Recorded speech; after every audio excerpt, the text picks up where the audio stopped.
Today's the second to last Sunday in Lent. Next Sunday is Palm Sunday.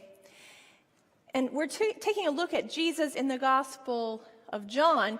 We're taking a look at a passage that happens after Jesus' triumphal entry.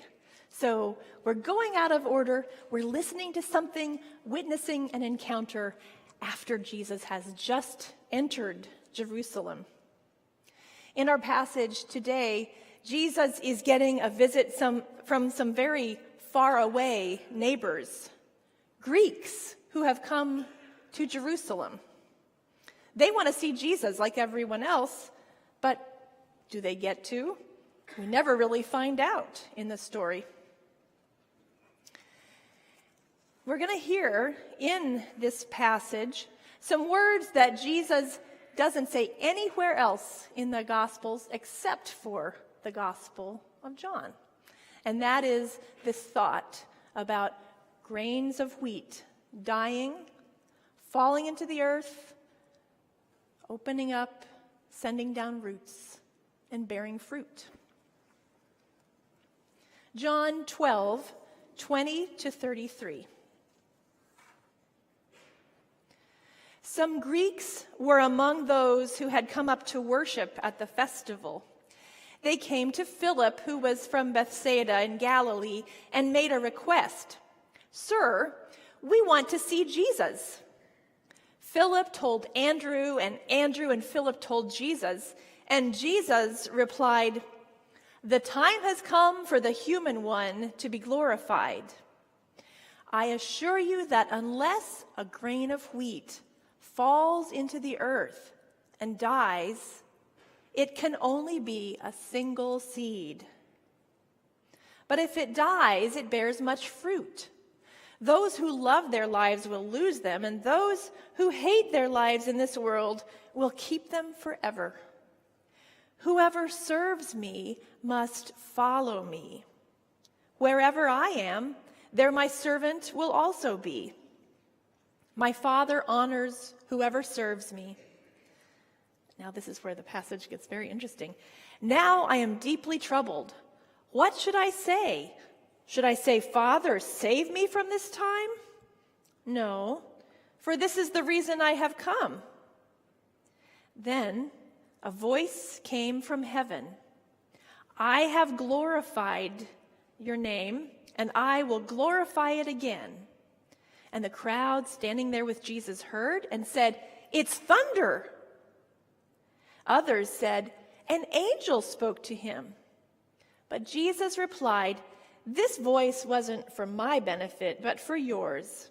Now is the time for judgment of this world. Now this world's ruler will be thrown out. When I am lifted up from the earth, I will draw everyone to me." He said this to show how he was going to die. The word of God for the people of God. Thanks be to God. Our story makes it clear that Jesus knows he's going to die soon. He knows he's a seed that God will grow into something more.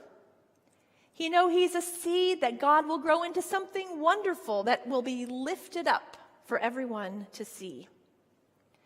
Jesus believes he's a seed, but do the friends and the neighbors and out-of-country visitors believe this? We don't know. They hear him say it, and they're right there with him, but how do they feel about his message of death?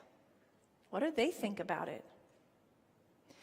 We know death is a reality, and some of us have experienced more than enough heartbreak due to death already. We tend as people to think about dying, but do we know that we too are seeds? 20 years ago next week was the beginning of a journey of my husband's successful treatment for cancer. But back then, 20 years ago next week, my 29-year-old husband and I were just learning that we had to walk a very strange and unwelcome journey together. It wasn't untreatable, we learned, but it was scary language, and it was a very scary time. It felt unbearably strange to me that while the trees were going to be getting their leaves and while the flowers were going to be blossoming, Joel was going to be losing his hair, and Easter was on the way. I didn't want my husband to fall into the earth and die. I didn't want him to be a seed. I wanted him to continue growing up and ripening with me. As we think about being good neighbors this Lent, and as we think about the risks we have to take just because life hands them to us, and the risks that maybe we choose to take, like knocking on the door of a neighbor or asking brave questions, I'm kind of feeling surprised again at how radical Jesus' message is in this passage. To these visitors from another country, to his disciples, to any who were gathered there with him, he said, become seeds. Don't try to act like you have it all together. Let yourself fall down. Let yourself swell up. Let yourself crack open. Let yourself send down a root like these grasses of wheat. Grains of wheat have sent down roots through the bottom of the pan. Jesus says, your seeds, your love, your neighbors. What makes you great is God working in you and through you. So you crack open and send down a root. What makes you great isn't holding on to a particular outcome, but letting go and letting love crack you open for something new and something more. You are seeds and you are love. I was cracked open that spring Joel had cancer. Much like I am this spring, back then I was trying to learn a lot of new things. I was trying to grow, but the growth I was doing was oriented toward a particular outcome. I was finishing seminary, getting my degree, and I didn't know that I wanted to be a seed. And unlike the Greeks who came to visit Jesus, I knew I wanted to serve God. I didn't know I wanted to see Jesus maybe in the way they wanted to see Jesus. But a neighbor and friend of mine could tell I was a seed. And she didn't say it, but she also knew I was cracked open. The way she showed me she cared was by asking if I wanted to come over to morning prayers with her and other neighbors I didn't know who lived close to my house, Biff and Tim and Shirley. 4 people in their 50s who welcomed me into their lives at a very cracked open time. When I walked through the door of that house for the first time, this is the picture I saw, and many of you will recognize it as an icon that we have on the filing cabinets in the office when you come to visit the church office. I bet you've seen it lots of other places too. The image is called Pantocrator, Jesus as ruler of all. And what I loved about seeing that face when I walked in this house was just how I guess the Buddhist word for it is equanimity, how Jesus' face is just kind of holding the cracked openness of being a seed, and also just being there, not anxiously, not trying to pretend anything special is happening, just a symbol for me of presence. So my friend Carol invited me to sit in silence with them in this house on Thursday mornings while the garbage truck backup signal beeped, and on Tuesday mornings when it was quieter. We would spend half an hour together. We'd pray aloud, and then we'd wait in silence after we had remembered names of people we wanted to pray for. We prayed that God would heal Joel, that God would heal me, that God would heal us all. Every Tuesday and Thursday morning we met, and something started to happen to me over those months. I was so glad that I was able to see Jesus in that house, both in terms of meeting the living and loving Christ in prayer and in the faces of those who loved me there, but also in terms of seeing Jesus at work. As the months passed and I continued letting myself through the unlocked door every Tuesday and Thursday morning, I thought sometimes about how different life would have been if my neighbors hadn't invited me to pray. I never would have known about that house. I wouldn't have gone through the door. I would still have felt cracked open, but I don't think I would have known I was a seed ready to send down a root and soak up God's love for me. There's really no way of knowing what's going to happen when we discover we're seeds.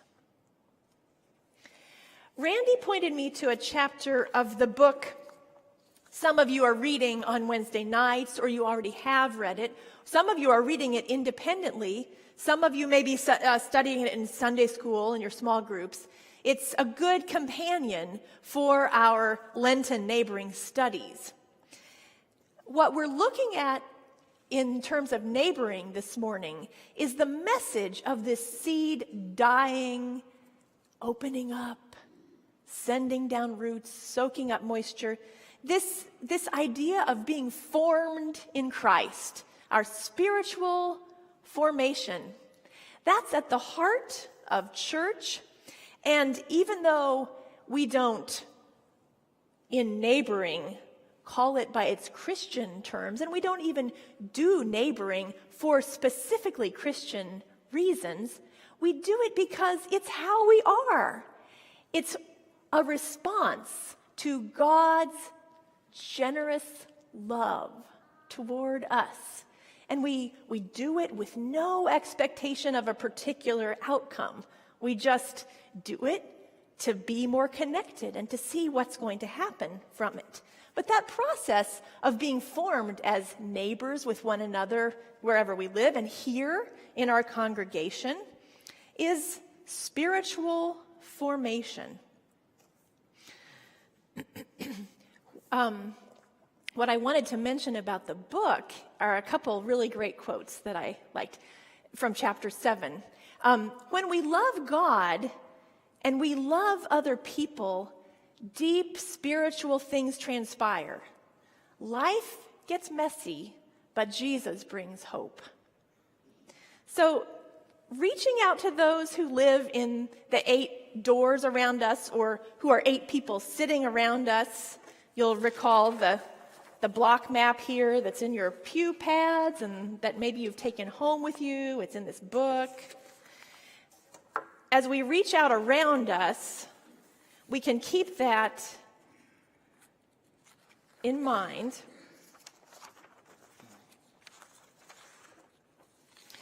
As we don't look for a particular outcome, but we try to see that seeds are being sown as we share our stories and we share our lives, and we begin to trust.